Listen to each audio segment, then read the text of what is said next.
Tuesday, July 23rd, 2013. Madam Clerk, will you call the roll? Calling the roll, Mr. Greenspan. Here. Mr. Miller. Here. Mr. Brady. Here. Mr. Germana. Here. Mr. Gallagher. Here. Mr. Schron. Here. Ms. Conwell. Mr. Jones. Mr. Rogers. Here. Ms. Simon. And Ms. Conley. Here. There is a quorum. All right, please rise for the Pledge of Allegiance.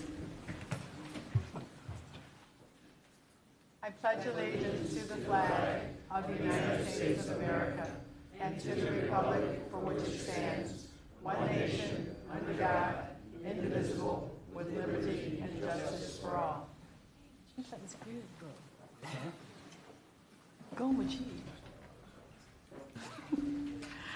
For our moment of silent meditation this evening, I'd like to reflect and send up our prayers for the victims of violence here in Cuyahoga County and across the nation.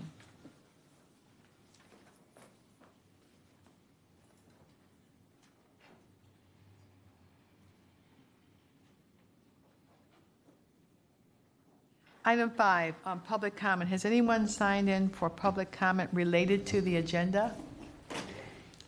Yes, Madam Chair, we have several speakers that have signed in to speak. The first one I'd like to call to the podium is Joe Gauntner, and would like to address the Child Support Awareness Week resolution. All right, Mr. Gauntner. And everyone that comes up, if you please state your name and make sure that the microphone is on. Thank you, Madam President. My name is Joe Gauntner, Administrator of Cuyahoga Job and Family Services. I will be speaking very briefly this evening in support of Resolution 2013-0166, recognizing August as Child Support Awareness Month. My thanks to the Council and the County Executive for your support of our Office of Child Support Services, including the Cuyahoga County Fatherhood Initiative. I wanted to take a minute to offer a very brief update on some of our activities of the last year. Starting out last fall, we are now completing a restructuring of our direct service staff, which has helped us to lower the average number of cases per worker in our enforcement read collections division from approximately 1,400 cases per staff member to 850 cases. While we still have a ways to go to increase collections for 4 months of the current federal fiscal year, Cuyahoga County has been recognized by the state as the most improved metro county with respect to the collection of current child support obligations. This year, we will collect over $230 million. Our establishment division assisted with the legal establishment of the father-child relationship for 6,500 children. We believe, as I think all of you do, that every child should know their father and that every child, to the extent possible, should have the love and support of both parents. Establishing paternity is frequently the first step to establishing a support order. A month or so ago, Cuyahoga County met the federal benchmark of 80% for support order establishment for the first time ever in the history of the organization. This means that 80% of our child support cases have a support order being a necessity to make collections. Our most recent Fatherhood Conference drew over 500 participants, including many of you in this room, and included 60 service organizations to collaborate, to teach, to learn, and to celebrate fatherhood. The Office of Child Support Services within Cuyahoga Job and Family Services will be recognizing Child Support Awareness Month with the following events. On August 6th, we're having our annual Street Fest event at East 17th and Superior. Along with a number of family service providers, we'll have service information, entertainment, and free refreshments.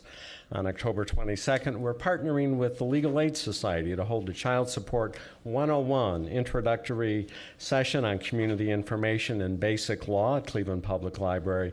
And on the 30th of the month, we're having a staff appreciation event at our Virgil Bryan offices. I thank you and the executive for the support of our program and your time this evening. Thank you. Thank you, Mr. Gauntner. The next speaker is Steve Morse, and he would like to address the Health and Human Services levy.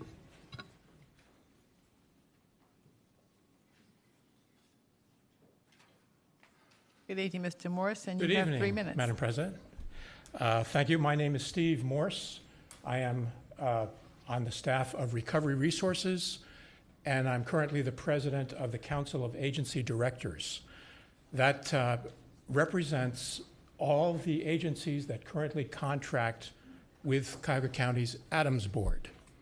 That's about 60 agencies, ranging from Beach Brook, Catholic Charities, Ohio Guidestone, Connections, et cetera. Approximately 60, serving 40,000 or so citizens of Cuyahoga County currently. The Council of Agency Directors on this Monday authorized me to come before you today to offer comments on two areas of the Health and Human Services levy. First is to give unequivocal support to putting this replacement on the ballot as soon as possible. November seems to be that chosen date. No surprise there. Secondly, the council wants to advocate for you to include verbiage, namely addiction services, if the term mental health is mentioned either in the title of the ballot or in the description of what it's all about on the ballot, or in a resolution that's standing behind your action. So if the decision is made to add the term mental health to Health and Human Services, we strongly support the idea of also adding addiction services. We believe that it's time to lead. There are, unfortunately, in every community, some negative connotations, both to mental health in general, although that is diminishing, thank heavens, but certainly to addictions. We know that mental illness and addictions are both part of health. They shouldn't be segregated anymore. They shouldn't be diminished in any way. We save lives. We save disruptions in families. We prevent people from going to jail. We prevent people from being homeless. All the citizens of Cuyahoga County deserve to know that their dollars are going to support these services for mental health and addiction, and to know that these services are available to them and to their families if and when they should need them. So that is the position of our council. Thank you. Thank you very much. Next. The next speaker is Liz, and I apologize, Cornacchione.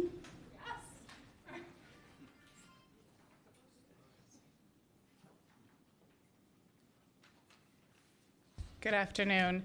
My name is Liz Cornacchione, and I am the Northeast Ohio Hub Director for the Mental Health and Addiction Advocacy Coalition. And as Steve Morris just testified, I'm also here to testify on behalf of the Health and Human Services Levy. In the past, the Mental Health and Addiction Advocacy Coalition has supported the Health and Human Services levies because these two levies provide funds directly for mental health and addiction services in our community, in addition to other critically needed healthcare services. In 2012, this funding helped support mental health services for over 45,000 individuals and addiction services to over 10,500 individuals, including over 3,000 individuals that were receiving both types of services. We hope that moving forward, the council will continue its commitment to mental health and addiction services and continue to fund these services in our community through the Health and Human Services Levy Fund. We would also like to thank the council for the support given thus far for the replacement and increase resolution before the council this afternoon. We sincerely hope that the council passes this resolution and gives the residents of Cuyahoga County the opportunity to vote on this issue this fall. We understand that the increase is necessary to fill the structural deficit in the Health and Human Services Levy Fund. We ask that if any additional revenues are available, consideration is given to directing additional funding to reduce the great need for additional behavioral health, which is mental health and addiction services in our community. According to the 2011 Behavioral Health Needs Assessment for Cuyahoga County, 43% of low-income individuals needing services for their mental illnesses and 66% of low-income individuals needing services for their addiction disorder do not receive treatment or supportive services in our community. Both of these rates are significantly higher than the statewide average. And we know that many of these individuals are seeking treatment but are placed on very long waiting lists due to inadequate funding for mental health and addiction services in our community. While we understand the reason behind and mental health services to the fourth whereas clause of resolution number R 2013-0132 and appreciate the sentiment to recognizing the enormous need for additional mental health services in our community, we are concerned about carving out mental health services from health without explicitly mentioning addiction services as well. Over the years, two distinct but connected bodies of knowledge on treatment, recovery, and support have been developed because mental illnesses and addiction disorders are distinctly different. And from the unmet need numbers previously mentioned, the need for increased support and recognition of addiction services is great.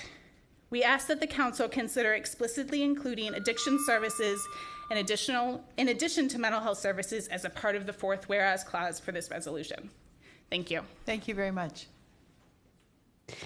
Madam Chair, I'd like to acknowledge that Council Member Jones is now in attendance. The final speaker regarding the Health and Human Services levy is Mike, and again, I apologize. Is it Matoni?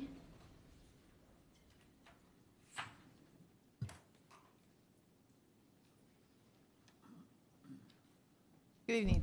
Good evening. Thank you for this time to be here. I'll be brief. Give us your name again. My name is Mike Matoni. I'm the CEO of New Directions. We're a drug and alcohol and mental health treatment center for adolescents and families in Cuyahoga County. For the Health and Human Service levy, I will just continue to advocate, as my colleagues did before me, that any ballot language, any resolution language, and any press releases have inclusive language that indicates mental health and addiction services, to avoid any unintended results from having non-inclusive language that would exclude addiction services. Thank you very much. Thank you. The next speaker is Karen Clinton, and she'd like to address council regarding the charter amendment regarding legal duties between the prosecutor and the law director.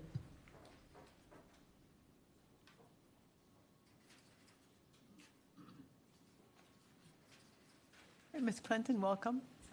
Thank you. Good evening, Madam Chair, Council. My name is Karen Clinton, and I'm here tonight hoping that the entire council will unanimously put this on the ballot, resolution 2013-0160, to bring to the electorate so that they can decide the clarification between the duties of the law director and the prosecutor. Right now, what we have is a major conflict of interest. I am a former Metro Health Medical Center employee, victimized by years and years of corruption. I took this to my local prosecutor and was advised that they could not help me. So I had to file for my own writ of mandamus, and I am fighting for justice for everyone. This is something the prosecutor should be handling, but unfortunately, instead of handling it for the constituents and the citizens of Cuyahoga County, they are now defending them in that case, which is 2010-733-691. It is clear that the prosecutor has no business deciding civil litigation. And my case is a perfect example. It is a major conflict of interest. I'm doing their job. They should be, I'm doing their job. And in the process, they're defending them.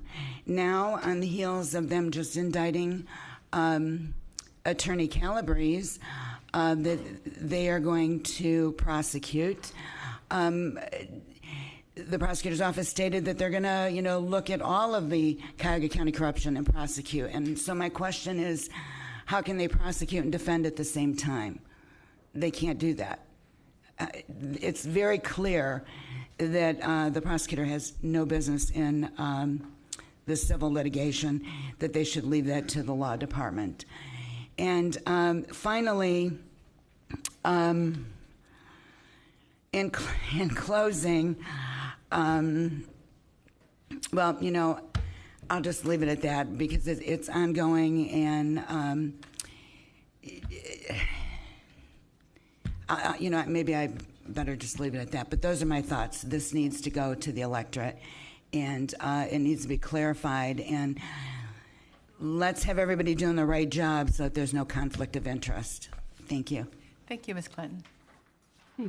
The final person who has signed in is a council member from the city of South Euclid, Marty Gelfand. I'd like to address council regarding declaring public convenience and welfare for the Opportunity Corridor. Gelfand?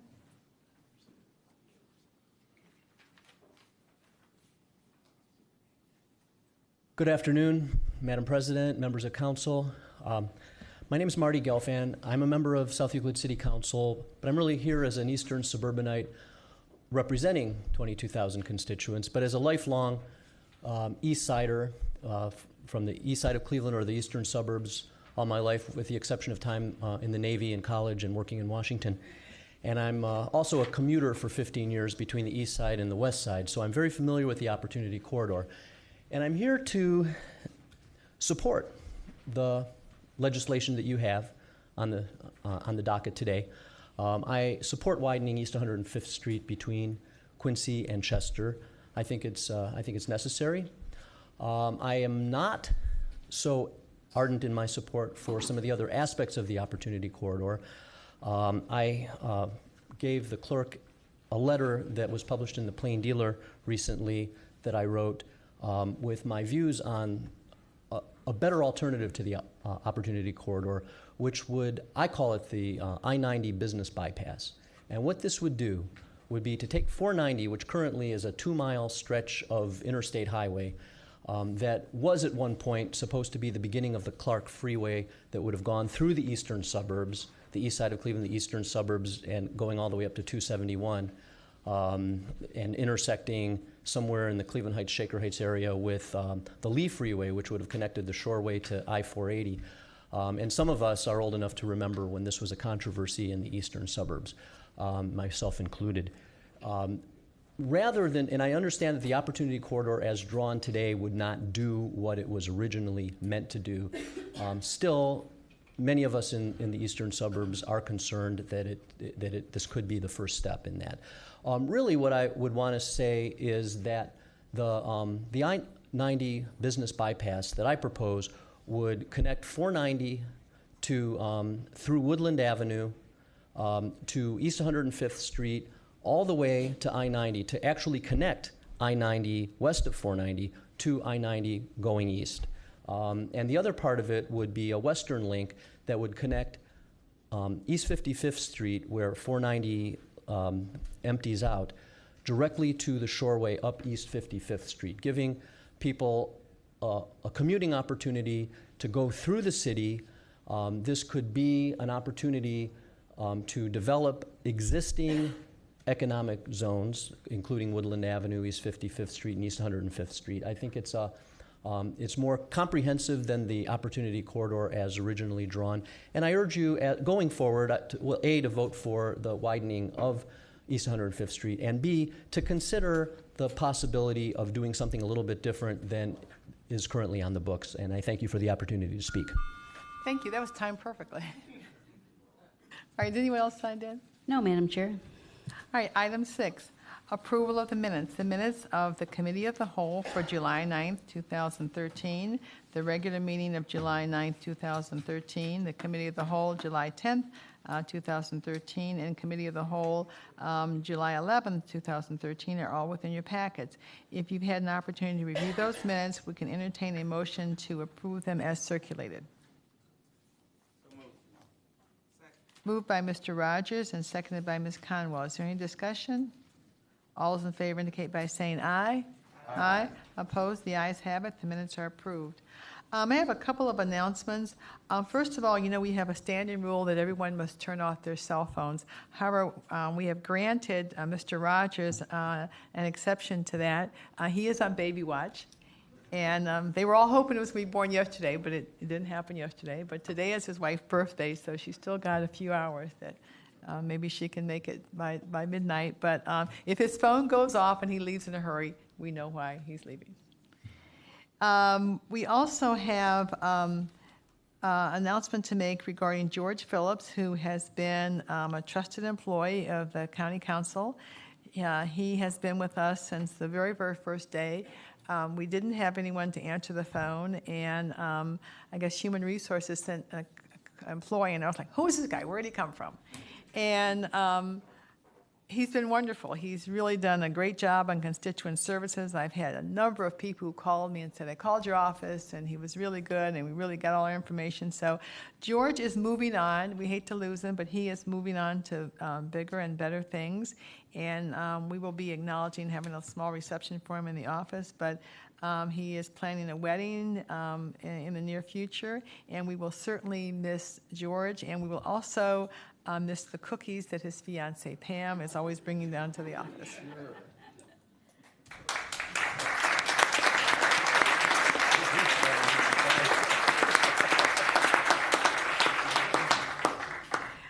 Also, item 17 on the agenda will be at the end of the agenda after number 25. And we will have a brief executive session at the end of the meeting to consider item 17.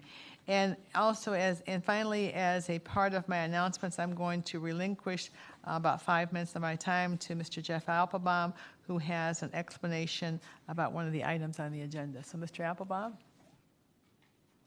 I don't have a red light like they have in the Supreme Court, but. Thank you.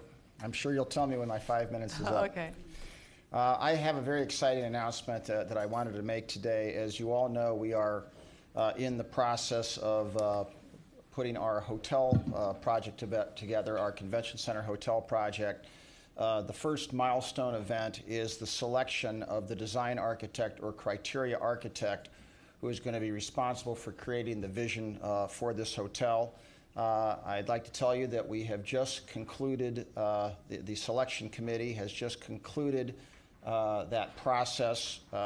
We had 17 national hotel design firms respond to a request for qualifications. We shortlisted that to 6 national firms. They came in. We did full day of interview with all of them. At the end of that interview session, we ranked once again. There were 2 that we really felt were, all of them were great, but 2 of them really came to the, rose to the top. We decided to put them through one more exercise. We brought them back, did a head-to-head exercise with these 2 firms yesterday. And at the end of that process led to a final selection that we're very pleased with.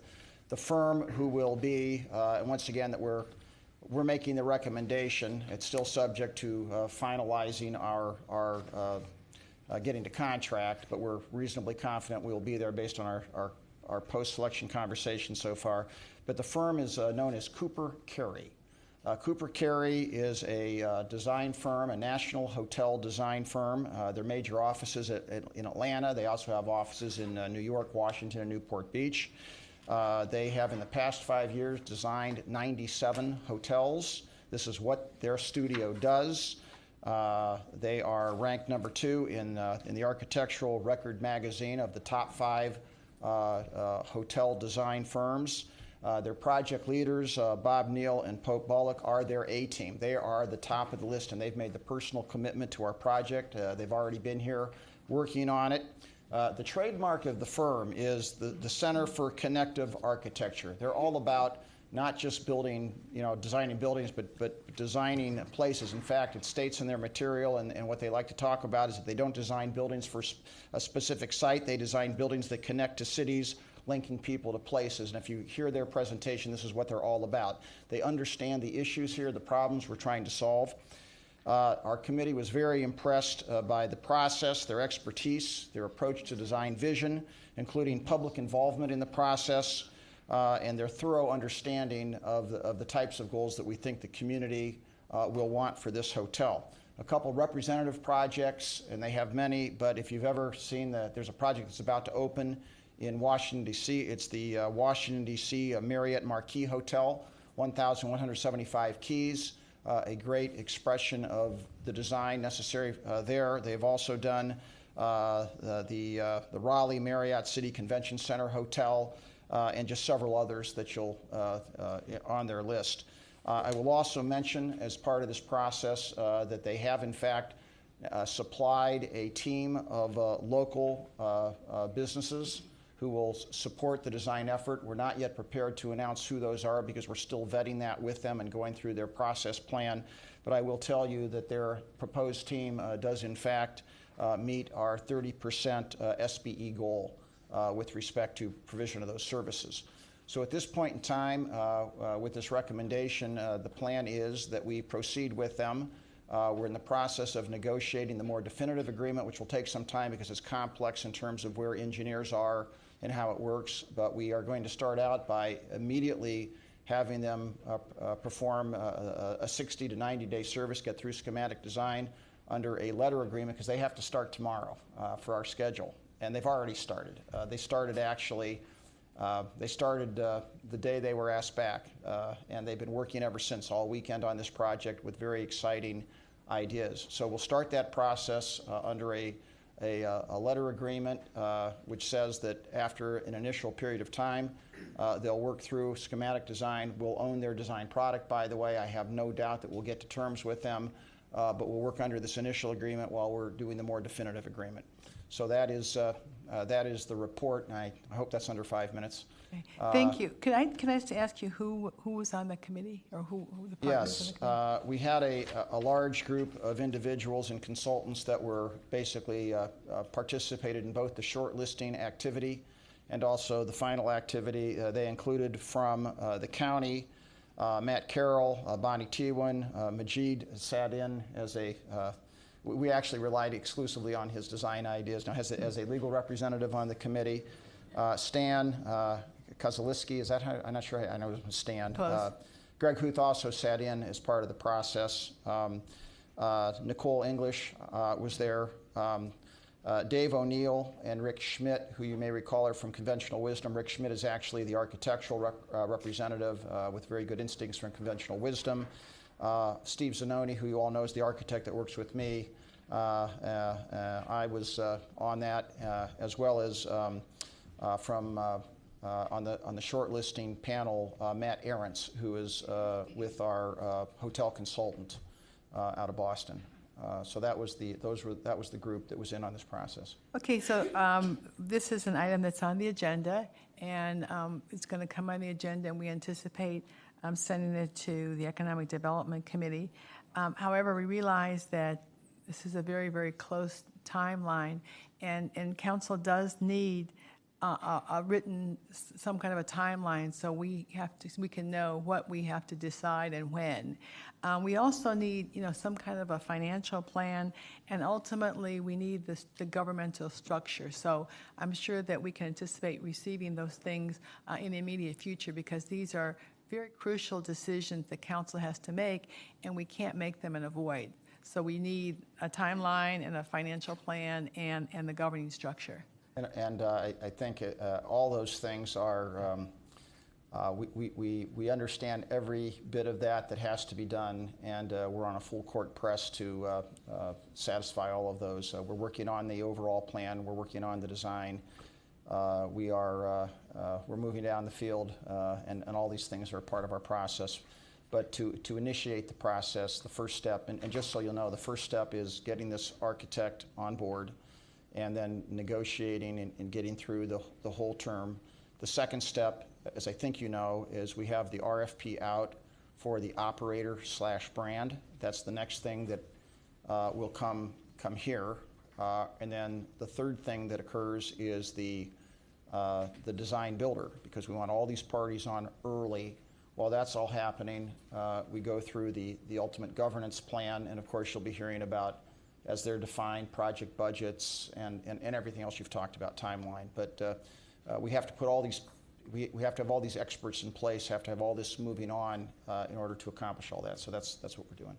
Okay, and then we have just received a copy of this substitute resolution, so we'll be substituting this for the resolution that was essentially a placeholder that's on the agenda. Yes, and I think the only difference is that we actually have inserted the name Cooper Carey Right. in that resolution. Okay, all right, thank you. Thank you. Mr. Fitzgerald?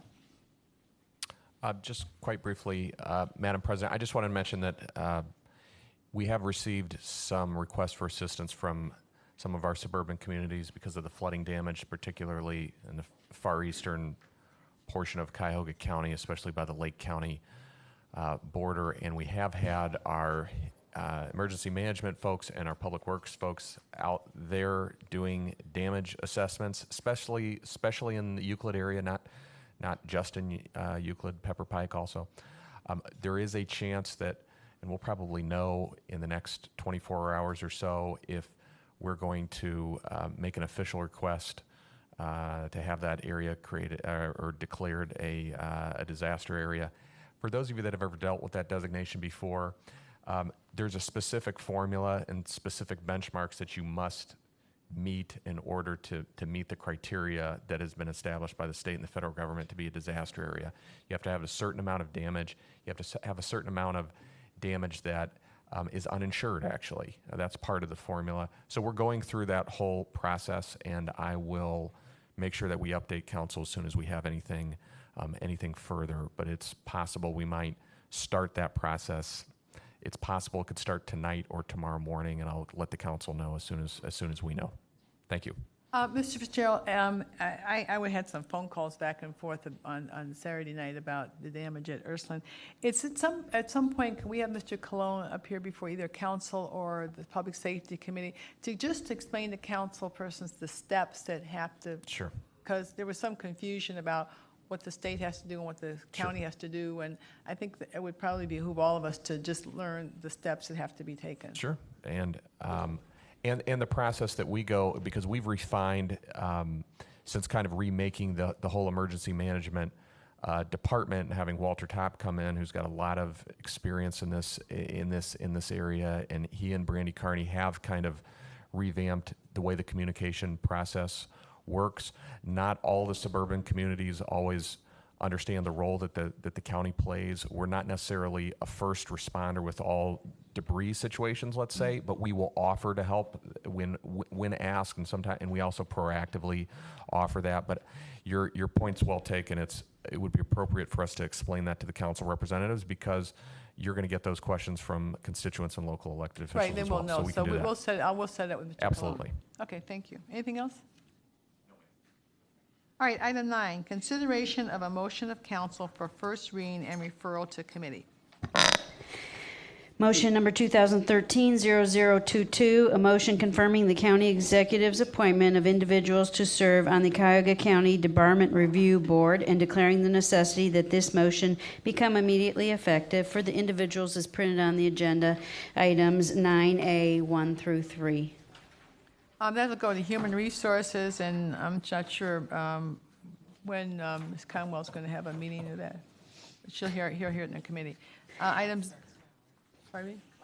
Clock starts now. Motion number 2013-0023, a motion confirming the county executive's appointment of individuals to serve on the Alcohol, Drug Addiction, and Mental Health Services Board of Cuyahoga County and declaring the necessity that this motion become immediately effective for the individuals printed on the agenda, items 9B, 1, and 2. That'll go to Human Resources.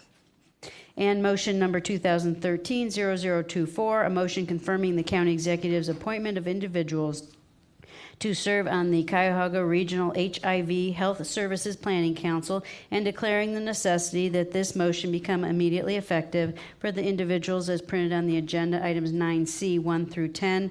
Additionally, I apologize, there was a misspelling of Mr. Hall's name, and it should be Jeffferrey, and the motion will be reflective of that before it goes to committee. And that'll go to Human Resources. Item 10, consideration of resolutions of council for first reading and referral to committee.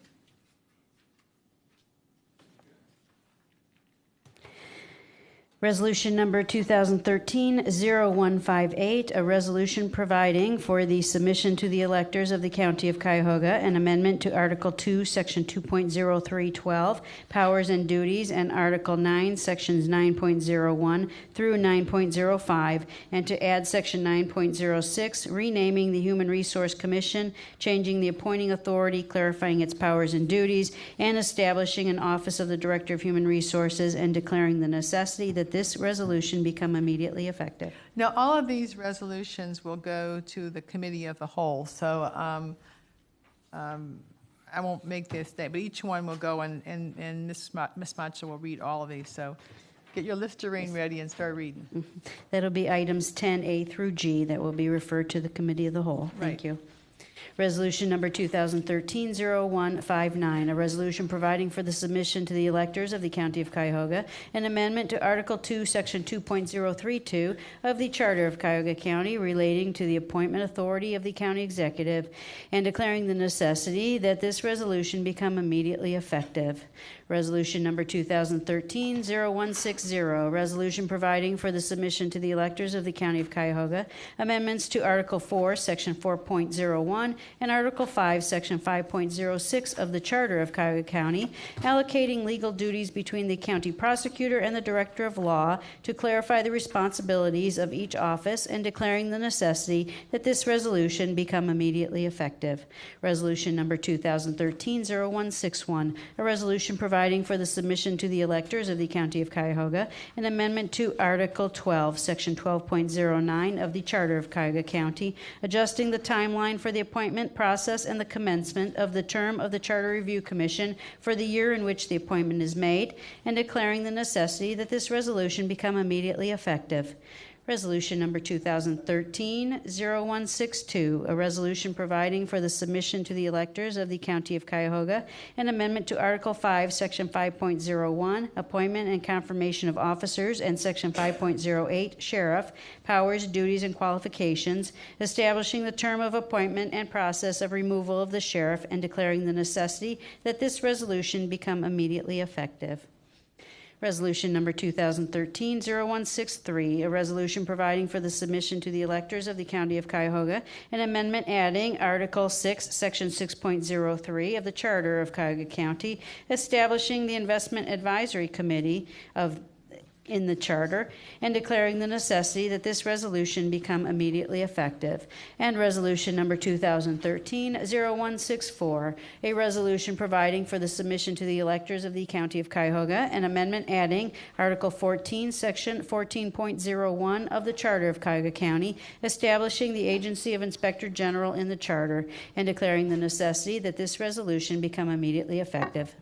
All right, all these are going to the committee of the whole, and these are the ones that are going to be heard tomorrow morning. Mr. Miller? Madam President, I would like to ask if my name could be added to 0161, please. Okay. All right. Item 11, committee report and consideration of a resolution of council for second reading. Resolution number 2013-0127, a resolution directing the county executive to develop and propose a program to encourage environmentally and economically efficient employee transportation, and declaring the necessity that this resolution become immediately effective. This matter will be on for third reading on August the 13th. And I spoke with Ms. T1 because she's going to be the point person and sign this one, or staff person. This ordinance resolution, it does give the administration 60 days after its passage to develop a plan, but we hope that we can start working with the administration on that plan to assist employees in taking public transportation. Item 12, committee reports and consideration of a resolution of council for second reading under suspension of the rules. This matter has been to committee, but we asked to have a motion to suspend Rule 9D to waive the third reading. Madam President, I move to suspend the rules. Second. Moved by Mr. Gallagher and seconded by Mr. Jimana. Any discussion? Madam Chairperson. All those in favor indicate by saying aye. Aye. Opposed? The ayes have it. So the rules are suspended to waive our third reading. And Madam Clerk. Resolution number 2013-0132, a resolution determining to proceed with submitting to the electors of Cuyahoga County the question of a replacement of 2.9 mils of an existing Health and Human Services levy and an increase of 1.0 mil for the purpose of supplementing general fund appropriations for health and human or social services for a period of 5 years outside the 10 mil limitation in accordance with the provisions of Section 5705.192 of the Ohio Revised Code and declaring the necessity that this resolution become immediately effective. Move approval. Moved by Mr. Brady and seconded by Mr. Miller. Any discussion? Yes, Madam Mr. Miller? Chairperson. Mr. Brady, rather. We've had a lot of discussion about this over the last several months. We began, at least 6 months ago with the joint committee meetings of the Finance and Health and Human Services Committee to discuss the future of the Health and Human Service funding for this county over the next several years. And we went through a process, had several hearings. We've had a long discussion about the finances of the county. We have, over a period of all of these months, and particularly intensely the last 5 or 6 weeks, been able to reach a strong bipartisan consensus to go forward and put this levy on the ballot, this replacement levy on the ballot this fall. I just want to, say that this county has a long tradition of being very generous around these issues. They've really shown over many years how much they care about the seniors and the children, the people who need health care, including those who suffer from mental illness and including those who suffer from substance abuse, and those who simply need a roof over their head. I believe that as we take this message to the voters, that I'm confident that citizens of this community will be willing to dig a little deeper to provide the services that their neighbors are in need of, and to continue the proud tradition we have in Cuyahoga County of taking care of our own. Thank you. Mr. Schrein? Thank you, Madam President. It is my intention to be supporting of the resolution the way it's now been changed, to move from the 3 mils to the 1, to also be using it as a replacement levy to identify the needs as we go forward. I think that it's a very conscientious way in which we came together as a group and had an effective way of looking at this. I also, though, think that even with the additional funding, it's always behooves the government, when we take any of the taxpayers' money, to make sure that we're doing everything we can to optimize how we use every one of those dollars. I think that's incumbent upon us. So even though this will take some pressure off if passed by the voters, I think it's always conscious of us in our good due diligence and our good governance to make sure that every dollar that's going through this government is being used effectively, using whatever techniques of computerization, modernization, delivery of services, and things of that nature, that does not shift still our continuing obligation to use those dollars. Thank you. Thank you, Mr. Schrein. Any other comments? Madam President. I'm sorry, Ms. Conwell, and then Ms. Simon. My name. Okay, Ms. Conwell wants to add something. Okay, Ms. Simon? Thank you, Madam President. I'd like to add my name as well, and I just want to say I support this replacement levy. I understand the need for this, and I'm glad that we came together as a council to reformulate the way we're going to support the services that are needed. And I'm concerned about the timing of this. I think with everything on the ballot that there might be a loser. Hopefully I'm not right, but that would be my only concern, is the timing. I understand the rationale for putting this on in November. So I support this with caution, only with regard to timing. And we heard comments at the open meeting about adding a drug addiction or addiction to this. And I know we can't do this by rule orally, but I maybe would like to come back and add that aspect to this. This is more than mental health. It's substance abuse, but I just wanted to throw that out there, that I would support adding that language. Mr. Miller? Madam President and my colleagues, I support this resolution and commend Councilman Brady for his leadership in bringing this forward. This resolution provides stable and sustainable funding for health and human services needs for Cuyahoga County. The staff count for the county's health and human services agencies is several hundred less than it was 5 years ago. Because of the retirement buyout and cost cutting by the administration, we are providing more services with fewer people. Despite modest gains in the new state budget, state and federal cutbacks and lower property values have reduced local HHS revenues by 13% since 2010, and that's not figuring for inflation. The economy ebbs and flows, but the Great Recession of 2008 brought about long-lasting changes. Even if this levy passes, our HHS revenue will still be about $5 million less in 2014 than it was in 2010. We must continue to work hard for continuous improvement of operational efficiency and effectiveness. The just released Plain Dealer article states that this year the HHS levy fund will receive about $203 million and spend $210 million. That's technically on target, but doesn't reflect that we will also be drawing down $15 million from the Public Assistance Fund, which is the operating accounts for the various programs, meaning that we are actually $22 million short of operational balance, too large a gap to close through cost cutting alone. The Health and Human Services levy covers a broad range of services, including the burn unit, neonatal care and life flights at Metro Health, child welfare and adoption, employment services, mental health and addiction, re-entry, nursing visits for newborns, better child care, and helping wayward youth get back on the right track, and senior services. We think of these services as helping the needy and the most vulnerable, the least among us, and they certainly do so. But they do much more.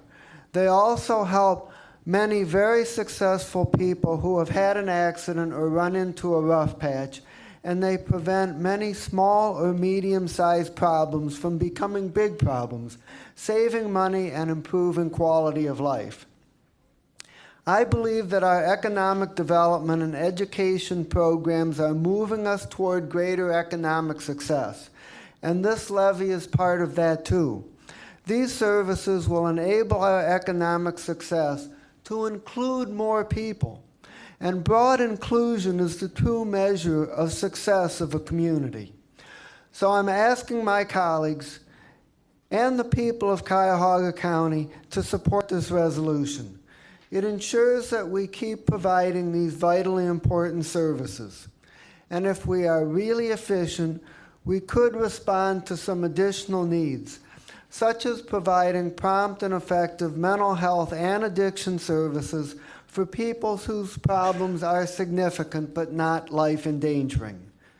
To do these things, we're asking the owner of a modest home to renew the current levy and add about $1 a week. It's the right thing to do and the right time to do it. Thank you, Mr. Miller. Anyone else? Yeah, Madam President. Mr. Greenspan? Great, thank you. I'm going to be supportive of this measure for two reasons. Number one, from a self-determination perspective, to allow the residents of this county to determine if they wish to provide and continue to provide level of health and human service, addiction services, mental health services to the residents of the county, and also for them to self-determine if they wish to continue to provide funding for those services. As Mr. Miller said, this is primarily a recapture of lost revenue due to the declining property values. So this will effectively provide the county with the same revenue level as it received in 2011, the year we took office. I will continue to advocate for operational programmatic efficiencies and effectiveness, as Mr. Schron discussed. And to be clear, without those levels of efficiencies and effectiveness studies being completed, we will only be able to continue to provide the same level of service that is being provided today, with little headroom for additional services and programs. So this is a step in the right direction in at least minimally providing the same level of service without any programmatic changes and I hope those take place. Thank you. Thank you. Anyone else? Yes, Mr. Jumana.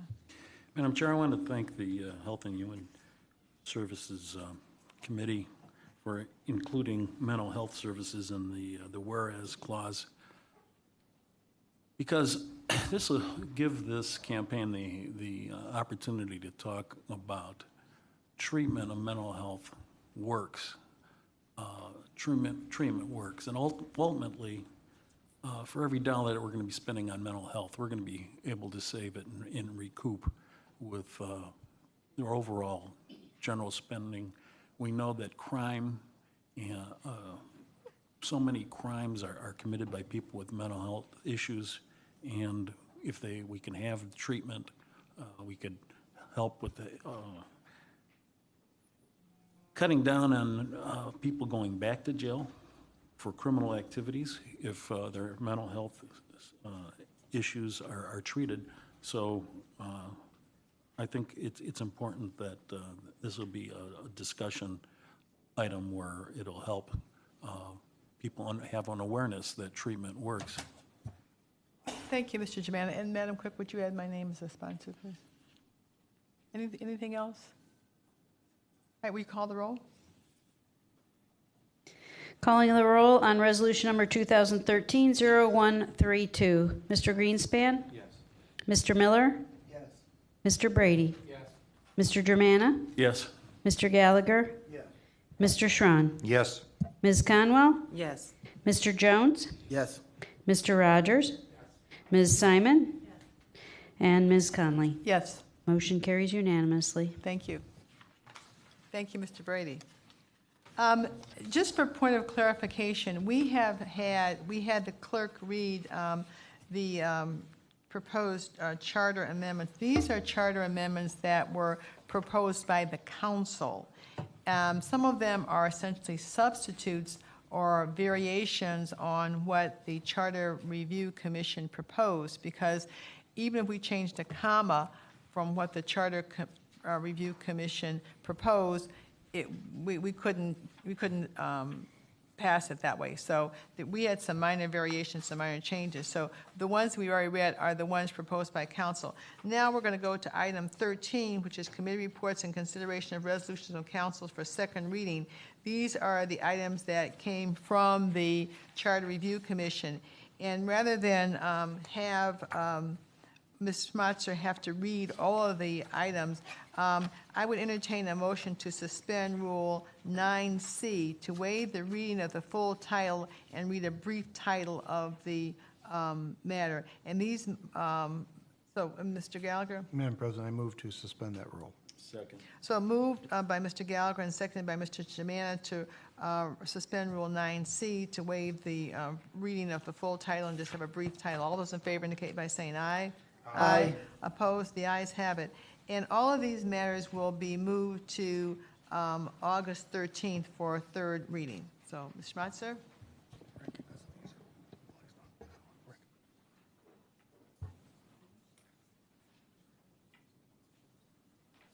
I'd like to recognize that these are the recommendations that are to be placed on the ballot or may be placed on the ballot. The first is resolution number 2013-0136, a resolution providing for the submission to the electors of an amendment to Article 6, Section 6.02. Resolution number 2013-0137, a resolution providing for the submission to the electors of an amendment to Article 3, Section 3.105. Resolution number 2013-0139, a resolution providing for the submission to the electors of an amendment to Article 3, Section 3.03. Resolution number 2013-0140, a resolution providing for the submission to the electors of an amendment to Article 2, Section 2.01.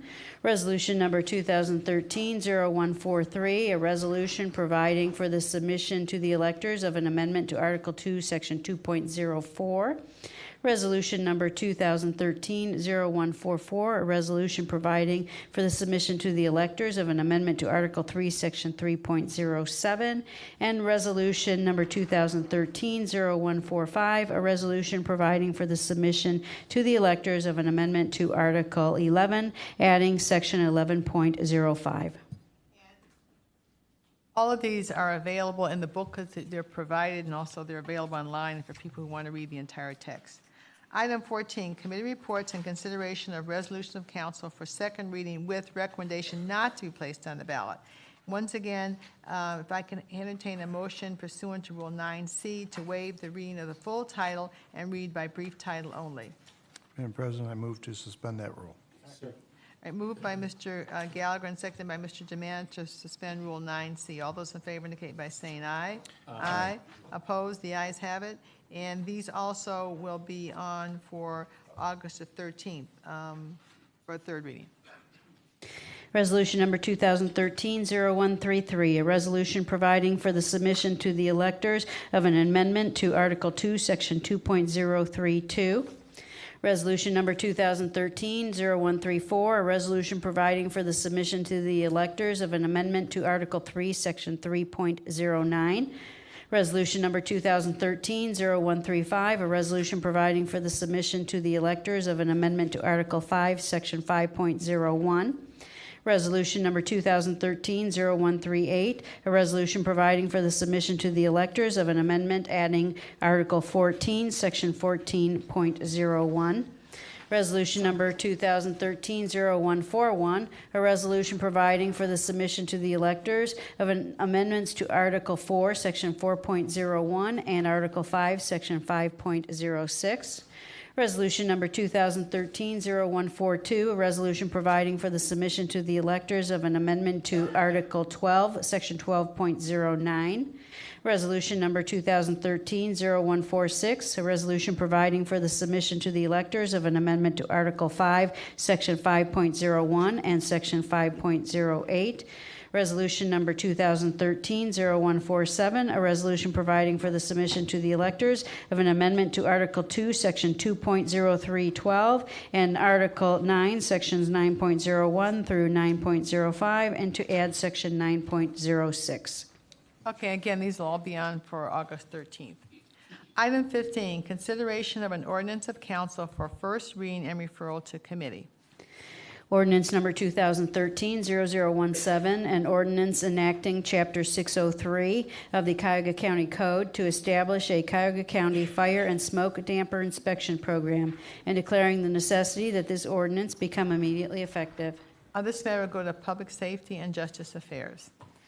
Item 16, consideration of a resolution of council for first reading, adoption, and suspension of rules. We need a motion pursuant to 9D and 12E. This is our bi-monthly fiscal adjustments. Mr. Gallagher. Madam President, I move to suspend the rules. Second. Moved by Mr. Gallagher and seconded by Mr. Jemian to suspend the rules. All those in favor indicate by saying aye. Aye. Opposed? The ayes have it. Item 0165. Resolution number 2013-0165, a resolution amending the 2012-2013 biennial operating budget for 2013 by providing for additional fiscal appropriations from the general fund and other funding sources, for appropriation transfers between budget accounts, and for cash transfers between budgetary funds in order to meet the budgetary needs of various county departments, offices, and agencies, amending resolution number 2013-0118 dated June 11, 2013, to correct typographical errors and declaring the necessity that this resolution become immediately effective. Move to adopt. Moved by Mr. Miller and seconded by Ms. Conwell. Mr. Miller? Madam President, my colleagues, this resolution contains routine budget adjustments, and I recommend passage. Due to its size, the IT appropriations totaling almost $1.5 million are the most significant. However, they are only realignments to further implement the new way that IT spending is accounted for in this year's budget, and they do not reflect any unanticipated spending or use of reserves. Thank you. Any other questions or comments? All right, all those in favor indicate by saying aye. Aye. Opposed? The ayes have it. Item 0166. Resolution number 2013-0166, a resolution proclaiming the month of August 2013 as Child Support Awareness Month in Cuyahoga County. Support is key, and declaring the necessity that this resolution become immediately effective. Move to adopt. Moved by Mr. Miller and seconded by Mr. Germana, and we heard the discussion or statements of support by Mr. Gottner. Any other questions or comments? All right, all those in favor indicate by saying aye. Aye. Opposed? The ayes have it. Item 17 goes to the end of the agenda. So we'll move on to item 18, consideration of resolutions for first reading and referral to committee. Resolution number 2013-0168, a resolution authorizing the appropriation of real property in connection with right-of-way plans for replacement of Bel Air Road Bridge number 24 over Big Creek and replacement of West 130th Street Bridge number 64 over a branch of Big Creek in the city of Cleveland and village of Lindale. Directing the county executive to proceed with the acquisition of real property required for public highway purposes, authorizing the fiscal officer to issue the monetary warrant to be deposited with the probate court of Cuyahoga County in an amount that is equal to the fair market value of the property, and declaring the necessity that this resolution become immediately effective for the parcel owner, and approved appraisal fair market value is printed on the agenda. This matter will go to Public Works. Madam President, Yes. could you please have my name added? Okay, add Mr. Miller's name, please.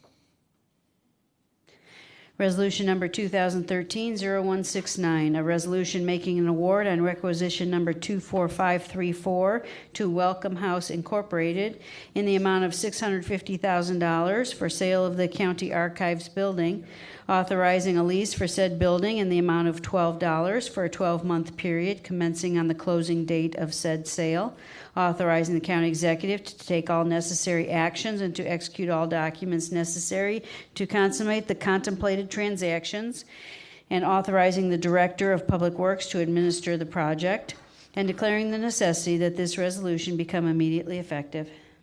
This matter will go to the Committee of the Whole, and I believe we're going to have a presentation tomorrow morning at the beginning of the Committee of the Whole by Ms. Tewan. This is a very, very a big decision, and so we want to be fully advised. And rather than go to the Public Works, we're going to just do it before the Committee of the Whole. Excuse me, Madam Chair, I believe that presentation is going to be for with CBRE or an amendment Okay. to a contract. So this is another day. We haven't figured that one. Yes, Okay. ma'am. Sorry.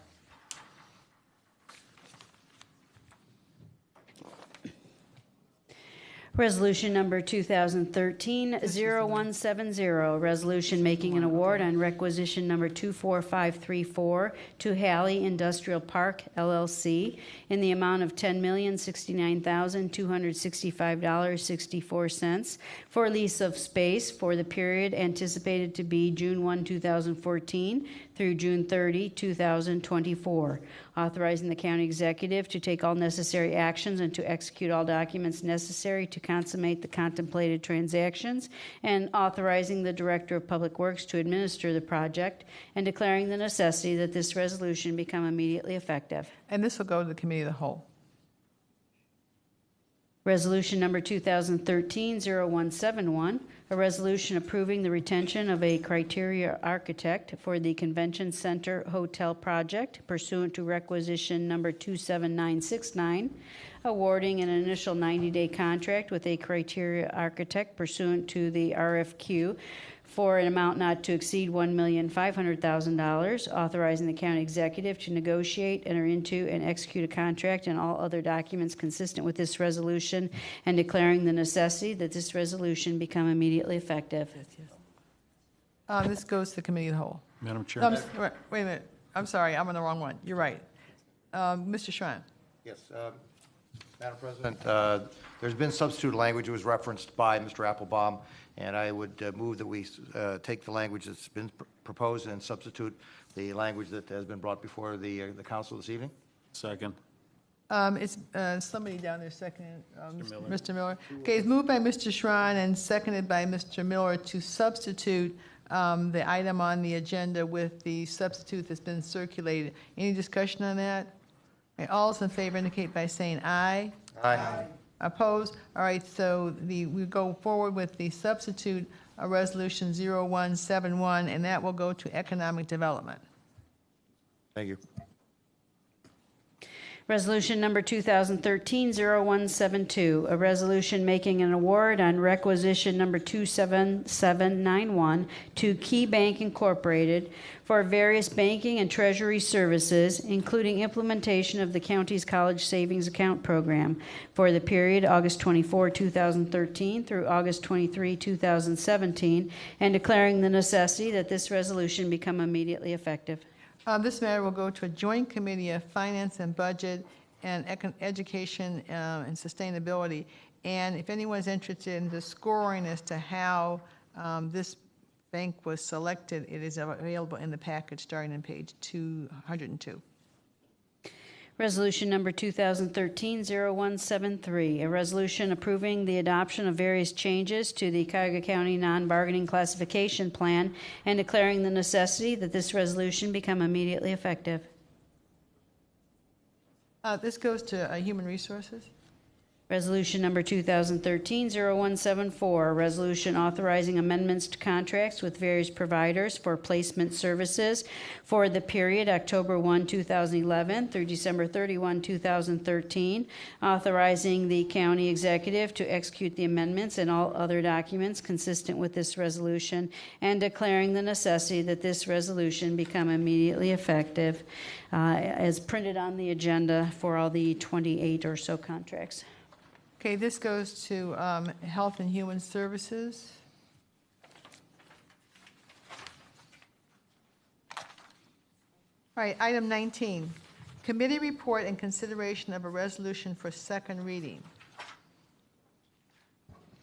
Resolution number 2013-0101, a resolution declaring that public convenience and welfare requires widening and reconstruction of East 105th Street and intersecting streets from Quincy Avenue to Chester Avenue, Phase 1 Opportunity Corridor in the city of Cleveland. Total estimated construction cost, $44,475,196. Finding that special assessments will neither be levied nor collected to pay for any part of the county's costs of said improvement, authorizing the county executive to enter into an agreement of cooperation with said municipality in connection with said project, and declaring the necessity that this resolution become immediately effective. This matter will be on for third reading on August the 13th. Item 20, committee reports and consideration of resolutions for second reading adoption under suspension of the rules. These items have all been to committee, and I'd like to have a motion to waive the third reading pursuant to Rule 9D. Madam President, I move to suspend the rule. Second. Moved by Mr. Gallagher and seconded by Mr. Germana to suspend Rule 9D. All those in favor indicate by saying aye. Aye. Opposed? The ayes have it.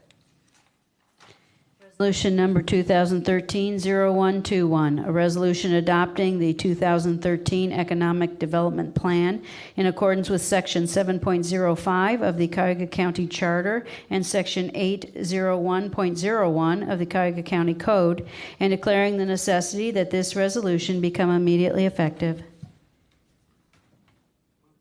Move to adopt. I'm sorry about that. Second. I moved by Ms. Conwell and seconded by Mr. Schron. Did you want to say something on it, Mr. Schron? This is the continuation of our third year in which the 5-year economic development plan has been put forth. This is a recognition of the county charter that has the obligation on the Economic Development Commission to bring forth a program. It was done in conjunction with the folks from the economic development within the executives department. They brought forth it to the Economic Development Committee. And there we studied, and it was some great dialogue that went on to establish that this, as time goes on, having been part of the Clean Ohio Fund, you found that there were new items that needed to be measured and needed to be scored and needed to be evaluated.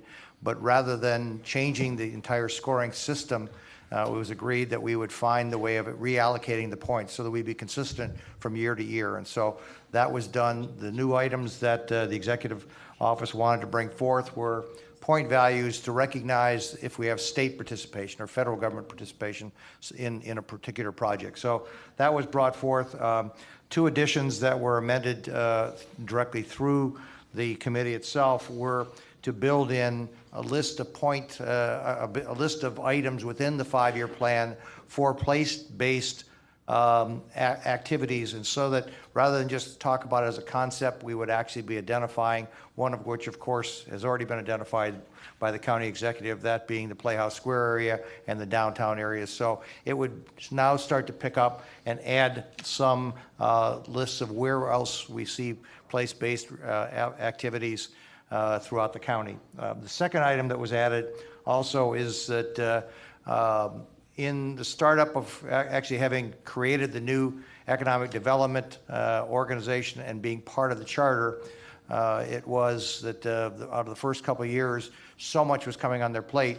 One of the things that the committee asked is not only to be responding to those items, but now also to add an outreach so that we are going to take the affirmative steps of going out there and stretching the model to say, okay, we would like to have this business relocated into the county from someplace, and we're going to put forth an outward outreach marketing side of the aisle in addition to responding to those who come to us. So those are the major changes that have been brought forth. And I would ask everybody to, on the council, to support the 5-year plan. Thank you, Mr. Schrein. Any other questions, discussions? Mr. Chairman. I was planning to speak on this, but the chairman did such a good job in putting forward the things that I had worked with him on that I'm just going to leave it there. Thank you very much. Thank you, Mr. Miller. Any other discussions or questions? All those in favor indicate by saying aye. Aye. Opposed? The ayes have it. Item 0131. Resolution number 2013-0131, a resolution authorizing an amendment to contract number CE 1200-346 with Applewood Centers Incorporated for staff secure shelter program and placement planning day report services for the period June 1, 2012 through June 30, 2013. To extend the time period to June 30, 2014, and for additional funds in the amount not to exceed $731,455.20, authorizing the county executive to execute the amendment and all other documents consistent with this resolution, and declaring the necessity that this resolution become immediately effective. Move to adopt. Second. Moved by Mr. Schrein and seconded by Mr. Gallagher. Any discussion on this item? Madam Chair. Mr. Gallagher? This was heard in committee and unanimously recommended for passage this evening, and we'd appreciate council's support. Are any other questions, comments? All those in favor indicate by saying aye. Aye. Opposed? The ayes have it. 0149. Resolution number 2013-0149, a resolution authorizing the appropriation of real property in connection with right-of-way plans as set forth in plat number M5010 for reconfiguration of the Warrensville Center Road, Van Aken Boulevard, Chagrin Boulevard, Northfield Road intersection in the city of Shaker Heights and village of Highland Hills. Directing the county executive to proceed with the acquisition of real property required for public highway purposes, authorizing the fiscal officer to issue the monetary warrant to be deposited with the probate court of Cuyahoga County in an amount that is equal to the fair market value of the property, and declaring the necessity that this resolution become immediately effective for parcel number 2 WD&T. Move to adopt. Moved by Mr. Jones and seconded by Ms. Conwell. Any discussion on that? And Madam President, this resolution is for the purpose of taking the first steps to file an appropriation action in the Cuyahoga County Probate Court in order to acquire the necessary right-of-way for this project in Warrensville Center Road. We know it's a 6-lane intersection that we want to consolidate into simply a 4-lane intersection for primarily safety reasons. And this particular resolution takes a right-of-way on a particular building that is going to require demolition, which is why the cost for this right-of-way is particularly high. It's $641,000. And again, it's going mostly for the demolition of a commercial property that needs to be taken in order to prepare for, again, reconfiguration of this intersection. And I ask my colleagues to support this. Any other comments or questions? Madam President, just Yes. a question. Is this an eminent domain situation, or do we have voluntary support from the property owners? And Director Tewan can speak to that, but I believe there has been no contact with the property owners. Actually, this would be hold on one second.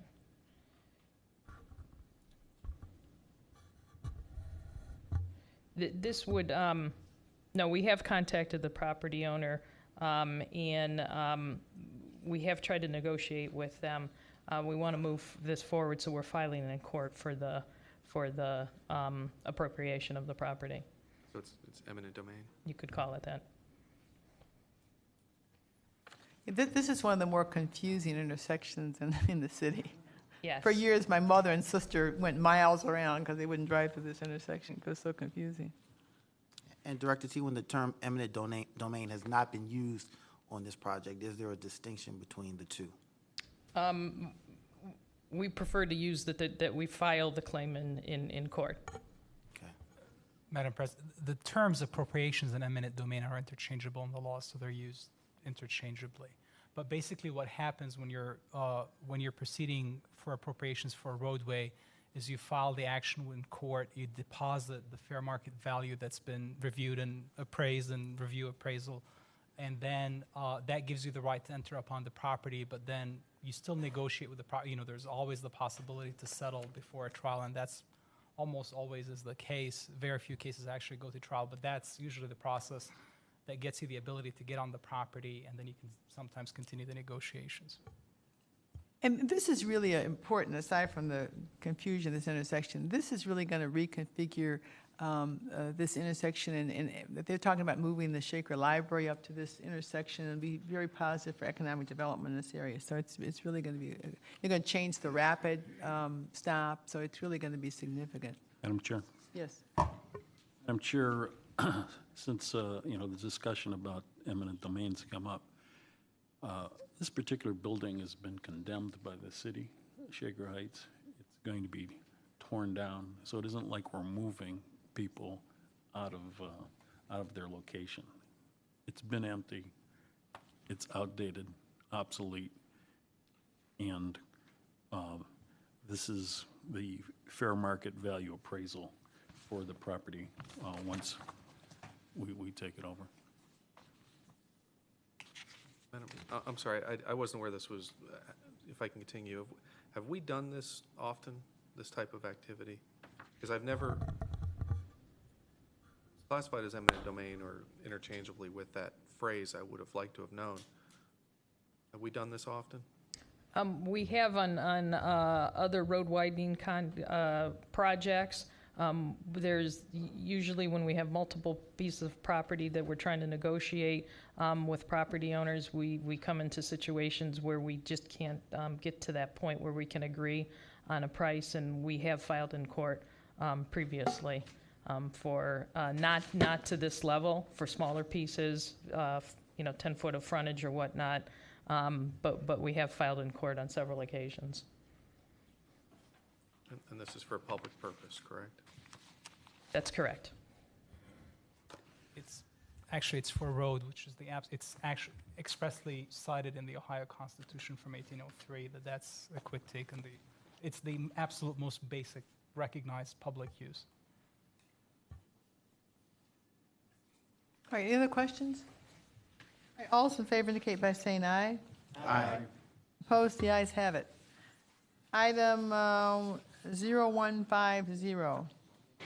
Resolution number 2013-0150, resolution making an award on requisition number 27640 to Specialized Construction Incorporated in the amount not to exceed $1,598,608.15 for resurfacing Solon Road from Maple Street to Solon North Corporation line in the villages of Bentleyville and Chagrin Falls, authorizing the county executive to execute the contract and all other documents consistent with said award in this resolution, authorizing the county engineer on behalf of the county executive to make an application for allocation from county motor vehicle $5 license tax funds in said amount to fund said contract, and declaring the necessity that this resolution become immediately effective. Move to adopt. Second. Moved by Mr. Jones and seconded by Mr. Germain. Any discussion on this item? Madam President, this road was last resurfaced in 1993. The condition is fair to poor. It is part of our 2-year moratorium. And again, the money is 100% coming from our county motor vehicle $5 license tax fund. The work is scheduled to begin on August 5th of 2013 this year, and will be completed in June of 2014. And again, I ask my colleagues to support this. Thank you, Mr. Jones. Any other questions, comments? All right, all those in favor indicate by saying aye. Aye. Opposed? The ayes have it. Item 0151. Resolution number 2013-0151, a resolution making an award on requisition number 26659 to United Labor Agency Incorporated in the amount not to exceed $1,339,500 for employer services for the period July 1, 2013 through June 30, 2014, authorizing the county executive to execute the contract and all other documents consistent with said award in this resolution, and declaring the necessity that this resolution become immediately effective. Move to adopt. Moved by Mr. Rogers and seconded by Ms. Conwell. Any discussion on this item?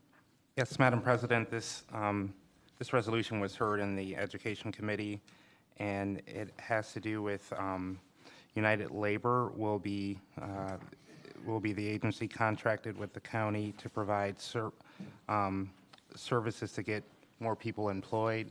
Essentially, they'll be working with businesses throughout Cuyahoga County to identify their needs and to help craft programs or identify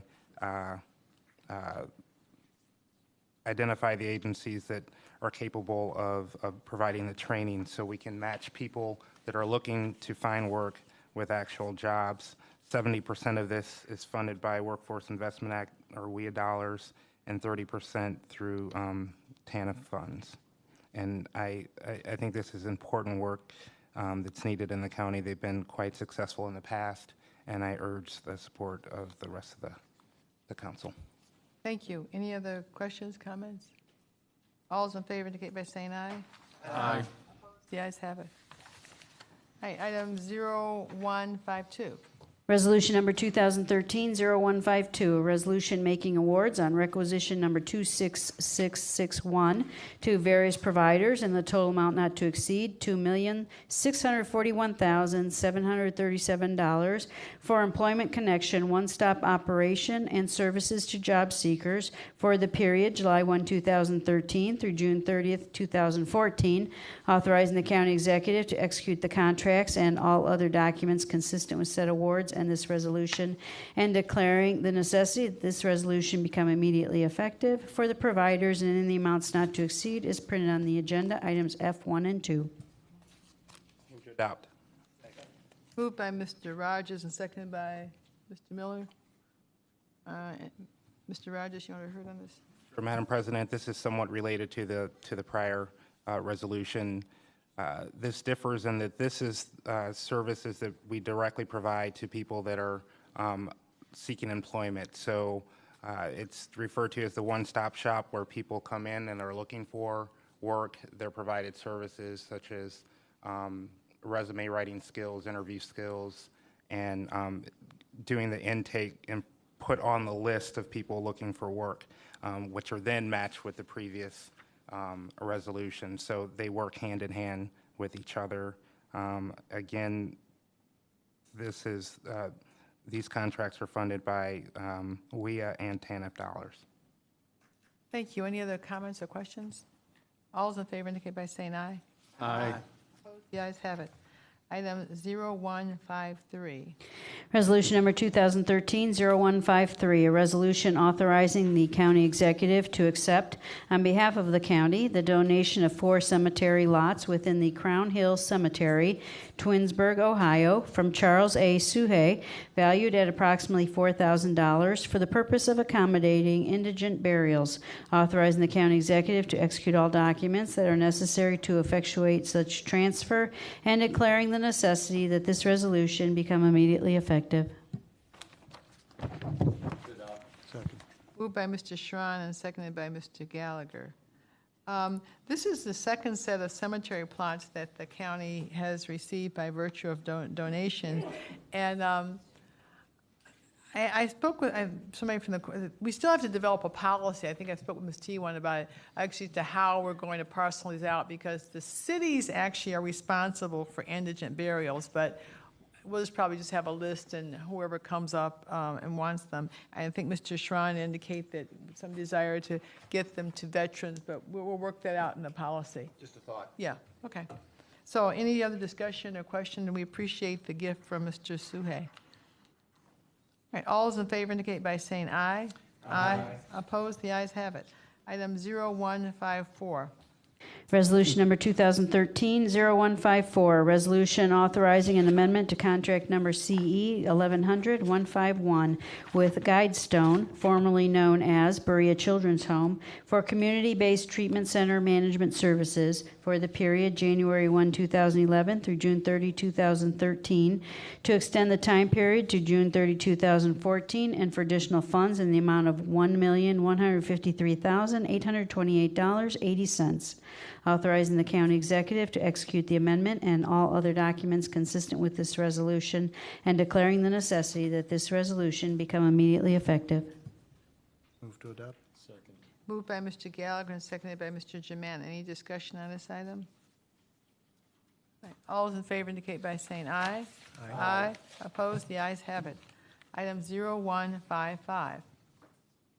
Resolution number 2013-0155, a resolution making an award on requisition number 26143 to Emergency Call Works Incorporated in the amount not to exceed $11,612,184 for vendor-hosted Next Generation 911 services for the period August 1st, 2013 through January 31st, 2025, authorizing the county executive to execute the contract and all other documents consistent with said award and this resolution, and declaring the necessity that this resolution become immediately effective. Move to adopt. Second. Moved by Mr. Schron and seconded by Mr. Gallagher. Any discussion on this item? Madam President, Yes. if you wouldn't mind, I'd like to call up Mr. Cologne.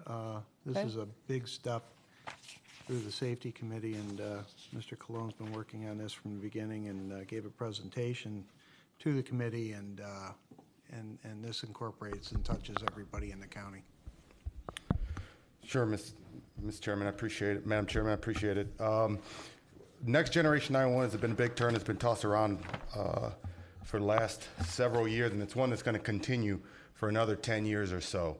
And so what we're doing here today is we're taking really the first step to get all the 911 centers in the right direction.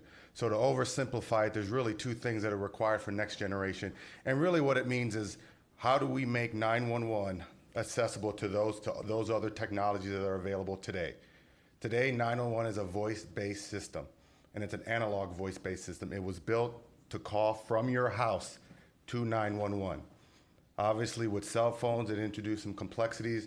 Now you're talking about text messages, then you're talking about video, and then you're talking about pictures that are going to be sent ultimately to a 911 dispatcher.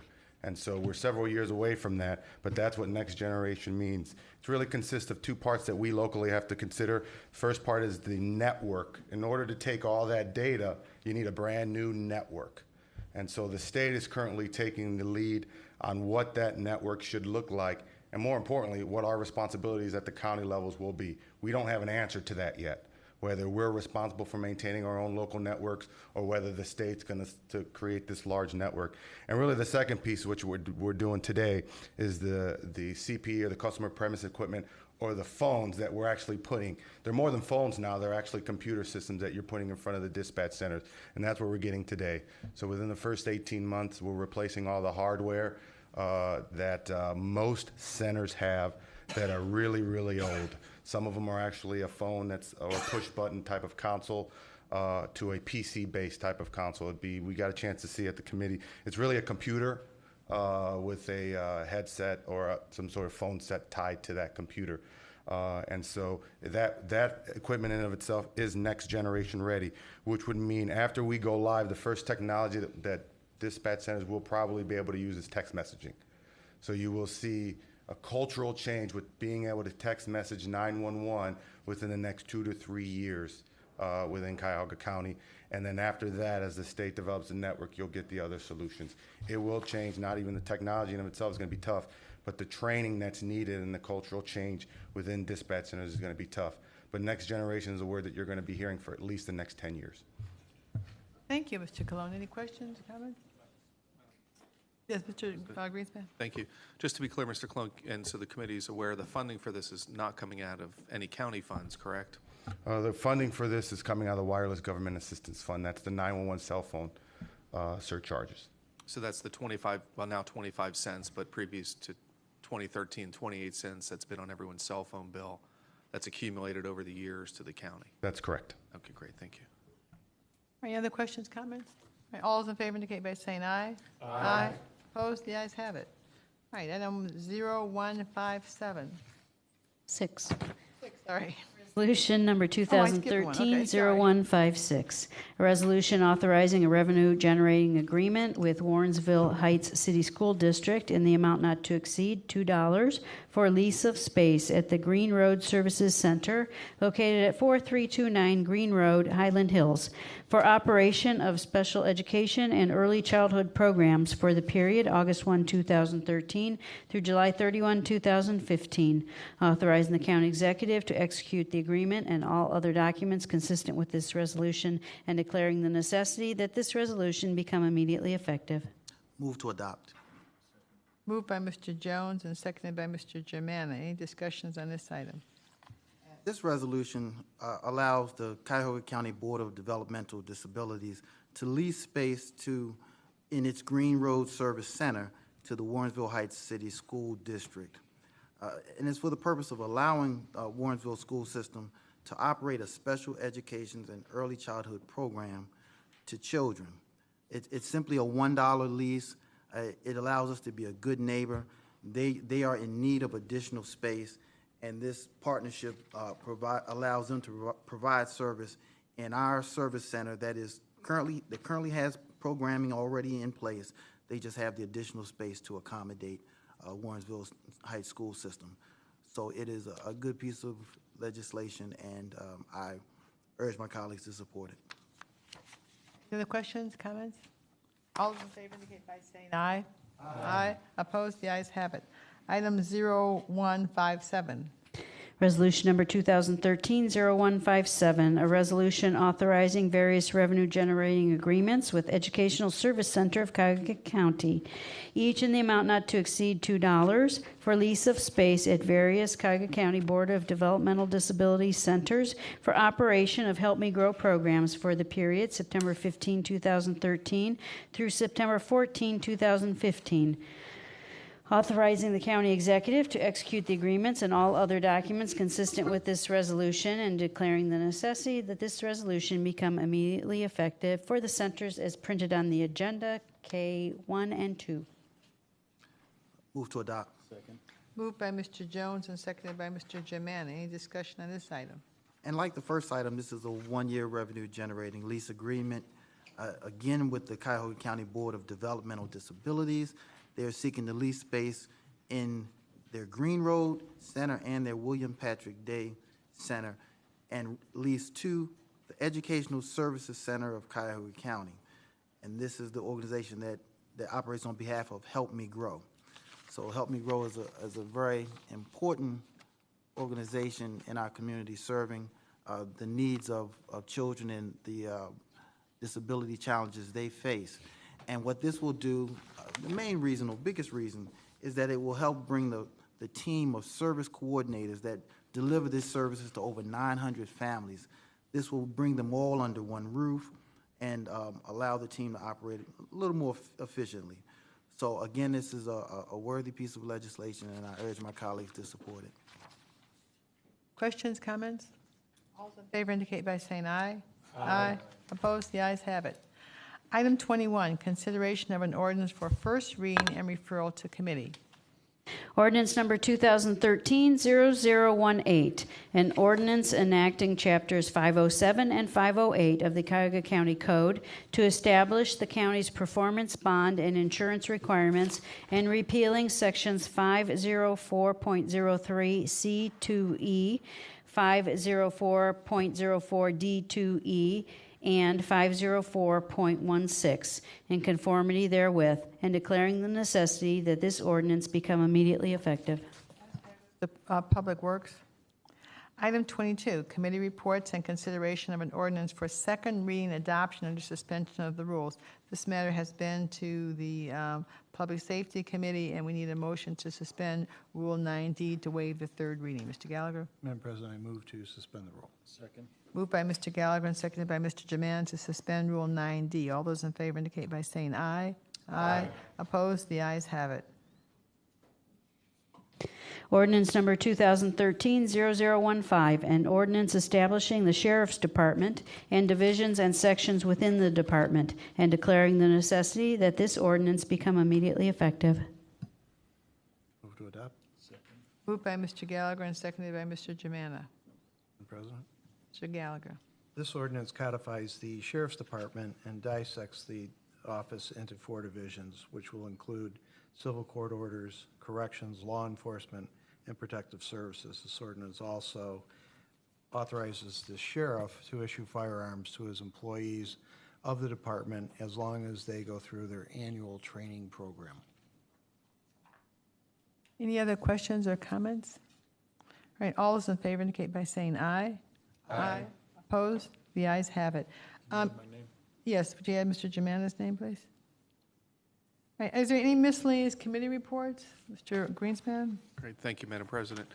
As was mentioned earlier and is referred to in on today's agenda, we have Committee of the Whole tomorrow, beginning at 9 a.m. It's scheduled from 9 to 5. That should give us ample time to review the 7 matters before us. There'll also be a presentation at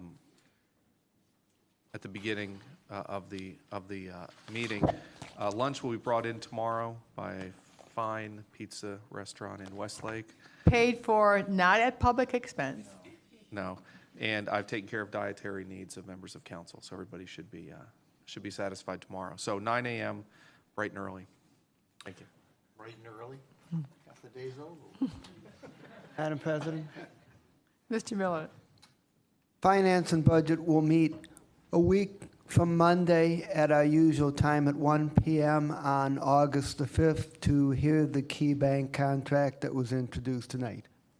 And you have coordinated that with the Mr. Rogers Committee? Yes, Okay. Councilman Rogers is going to hold a separate meeting of his committee next week. Okay. Anything further? Mr. Schron? Thank you, Madam President. Because we're going to be on a rather fast track, so buckle up, and we're going to get moving.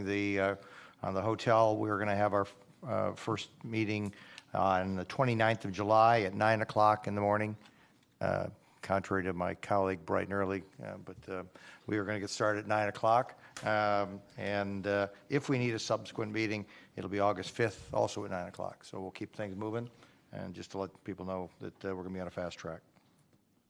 Yes, Madam Chair. The Human Resources Appointment and Equity Committee will meet on August 6th at 10 a.m. for all the items that were sent to committee today. Anything further? And Madam Chair, the Public Works Committee meeting will meet July 31st, 11 a.m. to deal with the items referred today. And Education and Sustainability will be meeting July 31st as well at 3 o'clock to discuss the item that was referred today, as well as to we'll be having a presentation from Rebecca Dorman about Invest in Children. All right, any other miscellaneous business? Any public comment unrelated to the agenda? There is none, Madam Chair. Okay, we have to go back to item 17. Item 17 is going to executive session. All meetings of the Cuyahoga County Council are open to the public under the Ohio Open Meetings Law. Under that law, council may go into executive session during the meeting for specifically authorized purposes. During executive session, council confers outside the hearing of the public. Council may not make any decisions about any matters in executive session. All decisions are made in public. This evening, council will go into executive session to discuss a matter of collective bargaining. During this time, our live stream will be down, and we will ask all those not specifically needed for the executive session to leave council chambers. Anyone may re-enter the meeting once executive session is ended. Is there a motion to go into executive session for the purpose of discussing a collective bargaining matter? So moved. For the stated purpose? Second. Moved by Mr. Shrine and seconded by Mr. Rogers. You call the roll? Jones, I'm sorry. Call the roll, please. Moving to executive session, Mr. Greenspan? Yes. Mr. Miller? Yes. Mr. Brady? Yes. Mr. Germana? Yes. Mr. Gallagher? Yes. Mr. Schron? Yes. Ms. Conwell? Yes. Mr. Jones? Yes. Mr. Rogers? Yes. Ms. Simon is absent at this time. Ms. Conley? Yes. Motion carries. Okay, motion carries, and we will go into executive session for approximately 20 minutes.